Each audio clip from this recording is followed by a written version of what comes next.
Hello everyone. Let us discuss the one of the short topic. Only two elements are there, that is measuring instruments. One is meter bridge and another one is potentiometer. So both structure is almost same. So meter bridge, if you consider, there are two gaps and there is 1 meter length wire. Now here one known resistance, let's take R. Here one unknown resistance, let's take X. And from the midpoint you will connect through a galvanometer and you will connect it to a jockey. And you will check for which point you will get here null deflection, zero deflection. So that length is called balancing length L. Then the remaining length will become 100 minus L. And here one resistance, here one resistance, here one wire, one resistance, here another. And this resistance, if you consider R1 and R2, then R1 by R2 equal to L by 100 minus L, because resistance of a wire is proportional to its length. Then this four combination along with this, like a Wheatstone bridge, then when galvanometer shows zero deflection, it is like balanced condition. Then R by R1 equal to X by R2 implies X equal to R2 by R1 times R. R2 by R1 means what? 100 minus L times R by L. So this is the formula. What is L? The L is the balancing length, the length at which it shows zero deflection. So if you understand this method, then you can get it. But sometimes they will ask the question in this manner, like suppose R is the one resistance, known resistance. You got balancing point L.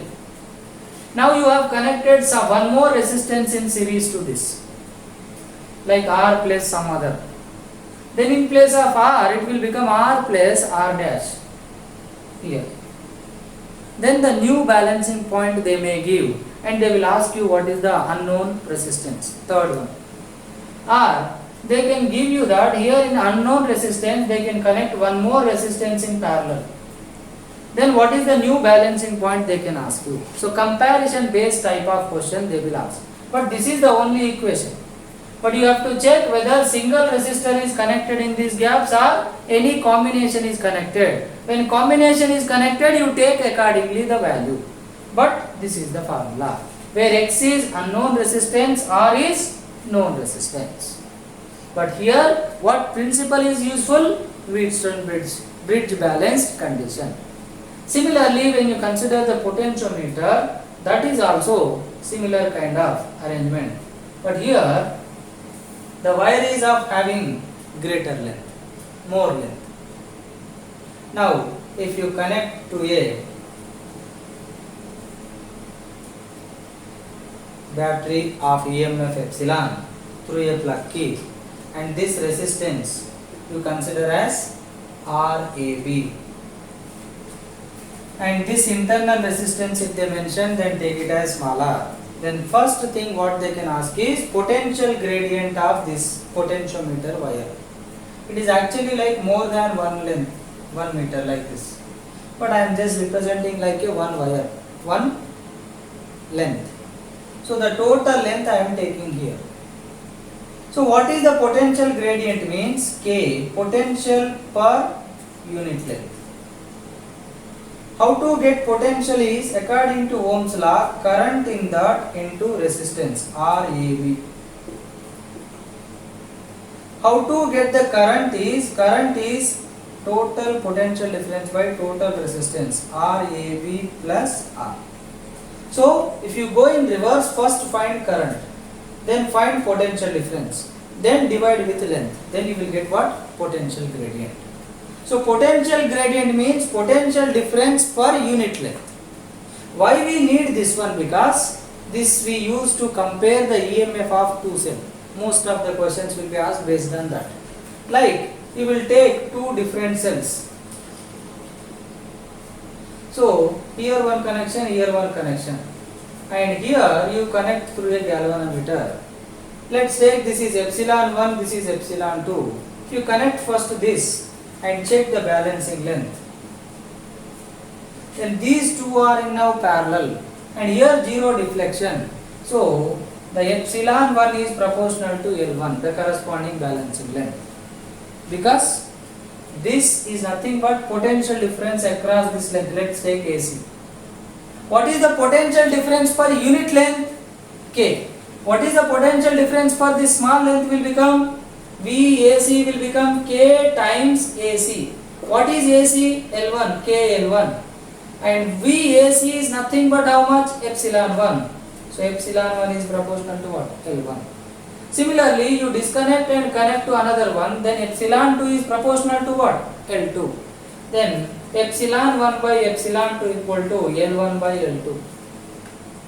And sometimes here the question will be asking in different manner, like they will give you the combination, like first they will take two cells and they will connect here and they check the balancing length. So epsilon 1, epsilon 2, series combination. Then what is the resultant EMF? Epsilon 1 plus epsilon 2. And the corresponding length you consider L1, proportional to L1. Then you reverse the polarity. Then it will become epsilon 1 minus epsilon 2. Then the corresponding balancing length L2. Then if you take the ratio epsilon 1 plus epsilon 2 by epsilon 1 minus epsilon 2 equal to L1 by L2. So from here you can get the ratio or relation between what? Epsilon 1 and epsilon 2. So this is how the simple based questions will come. Simple questions, direct formula based. So I prefer only to read these two things based on meter bridge and potentiometer. So most of the times, many times they have asked questions based on these things. That's why I told you I have chosen like one of the important topics and related to current electricity. So hope you understood how to solve the question, simple type of questions based on measuring instruments like meter bridge and potentiometer. So this is how you have to remember and solve the questions related to it. Thank you. One more thing also they can ask you here, that is galvanometer. So if you consider a galvanometer having resistance G, then it can measure some maximum current Ig. That means when maximum deflection occurs, what is the current? Ig. That is the maximum current it can measure. Now here the question can be asked based on conversion into ammeter and conversion into voltmeter. To convert the galvanometer into ammeter, you need to connect a resistance in series, in parallel. Like this is galvanometer and it can measure a current Ig. Now when you connect some shunt with a resistance, shunt resistance we call it as, then suppose the current range got increased to I.